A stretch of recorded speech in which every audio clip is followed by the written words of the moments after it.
Vamos a explicar lo que es el circuito eléctrico de la evaporadora, comenzando por lo que es el toma. El toma tiene tres bornes: fase, neutro y descarga. La descarga va a uno de los bornes de los tornillos, que sería el borne 5, que tiene 1, 2, 3, 4 y 5, sería el quinto. Ahí está el dibujito de descarga, y la descarga iría ahí. Bueno, después tenemos lo que es fase, que la fase va al interruptor del relé. El relé se habilita por lo que es la placa. La placa, esto se habilita con 12 volts. Los 12 volts los da un transformador. El transformador acá es externo, no está en la placa, por eso tiene estos conectores. Es un transformador de 220 a 12 volts. Los 12 volts son para el relé. Y después tendría lo que sería un regulador de 5 volts si lleva un integrado común. Y si lleva un integrado de superficie la placa, este llevaría un regulador de 3,3 volts. Bueno, entonces habilita la fase. Cuando se energiza con 12 volts el relé, el interruptor cierra y tenemos este recorrido y va al borne 1, o sea, al tornillo 1. De ahí va para lo que es todas estas conexiones van a lo que es la condensadora. Después tenemos el neutro, que va a un conector y a la placa. De la placa sale y va al borne número 2, en donde se identifica con la letra N. Ese es el neutro. Después tenemos lo que es el borne 3. El borne 3 sale de un conector que está en la placa, que también habilita al borne 4. Esos serían, son independientes uno de otro, no es neutro y fase, sino que son dos fases y que habilitan lo que sería el forzador de la condensadora y la válvula inversora. Bueno, después tenemos lo que es el ventilador o forzador de la evaporadora, que lleva dos conectores. Después tenemos lo que es el motorcito para el swing, que es para el flapper.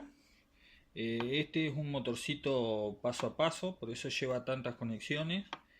Después tenemos lo que es los sensores, llevan dos conectores a la placa.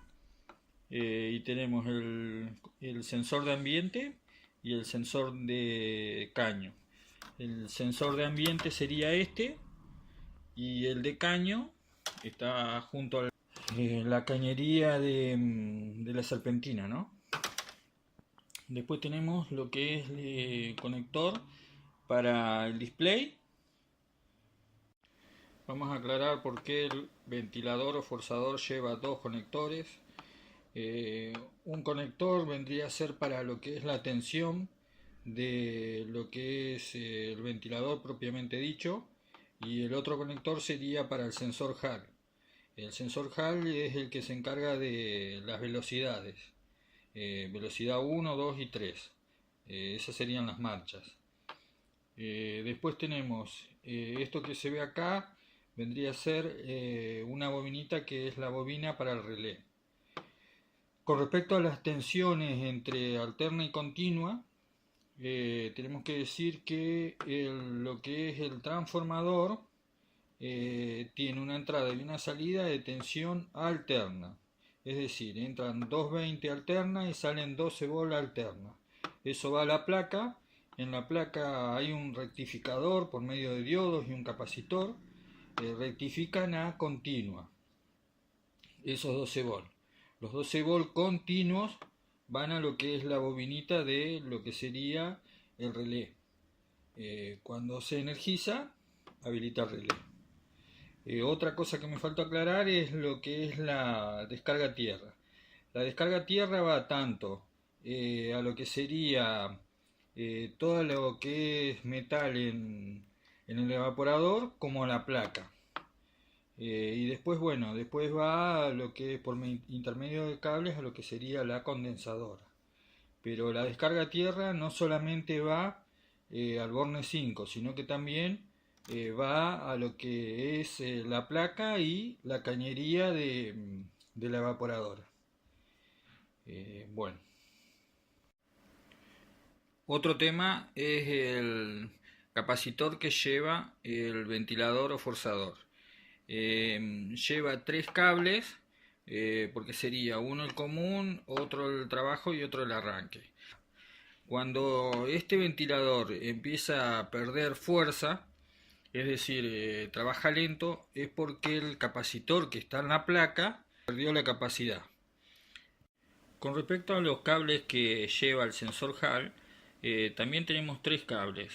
Uno sería el negativo, otro sería el positivo que serían 5 volts continuos, corriente continua, y después tendríamos el retorno, que sería el encargado de transmitir las señales, o sea, las velocidades.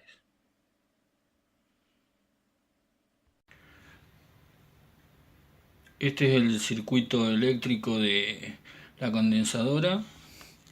Tenemos el Borne 1 identificado con un cable negro que va al térmico del compresor.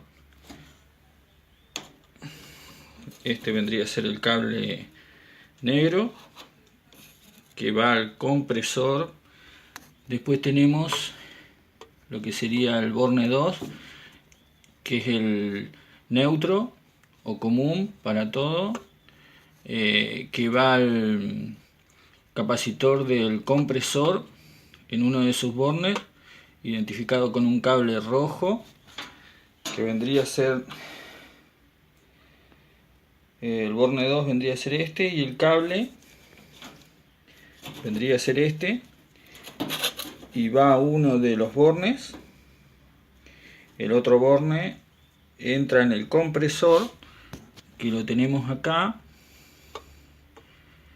Este sería el otro borne, que sería en serie con una de las salidas del capacitor, y va al compresor. La otra salida del compresor es un cable azul y va al otro borne, al borne opuesto del capacitor. Vendría a ser este,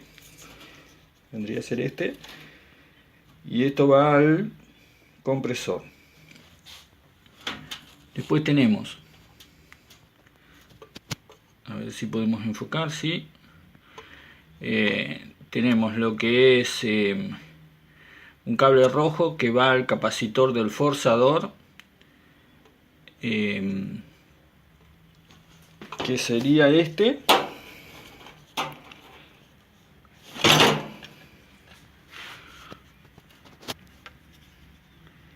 Que sería ese, y ahí va el común, que sería el Borne 2 o neutro. Después tenemos, a ver si lo podemos poner así. Después tenemos del mismo borne va otro cable rojo que va al forzador, y ahí tenemos otro cable rojo del mismo borne que entraría acá y va al forzador. En el opuesto del capacitor tenemos un cable azul que también va al lo que sería el forzador y la descarga. Ese es el cable azul que está en el borne solo. Después tenemos el borne 3, que sería este, que sería ese, con un cable celeste. Bueno, acá dice azul, un cable azul que el borne 3 entraría en lo que sería la bobina. Y la bobina vendría a ser de la válvula inversora o solenoide de 4 vías, dice. Después sale un cable azul que va al borne 2 o común. Y acá tenemos en el borne 2 y en el borne 3 tenemos dos cables azules que entrarían en la bobina de la válvula inversora. Bobina que sería el solenoide, ¿no? Bueno, después tenemos el borne 4, que sería un cable negro y va al ventilador. Ahí tenemos el borne 4 con un cable negro que va al ventilador. El borne 5 sería la descarga, que va a la chapa o chasis. Bueno, y ese sería el circuito de lo que sería el condensador. Ahora tenemos lo que sería el ventilador, que también trae un circuito que no se ve muy bien. Ahora sí, tenemos por un lado una salida, que sería el rojo, por el otro lado una entrada que iría a un térmico que actuaría de fusible, y entre la otra entrada y el cable rojo estaría lo que es el capacitor, que está marcado ahí. Este es un ventilador de 220 volt alterno, 24 watts y 0,3 amperes de consumo.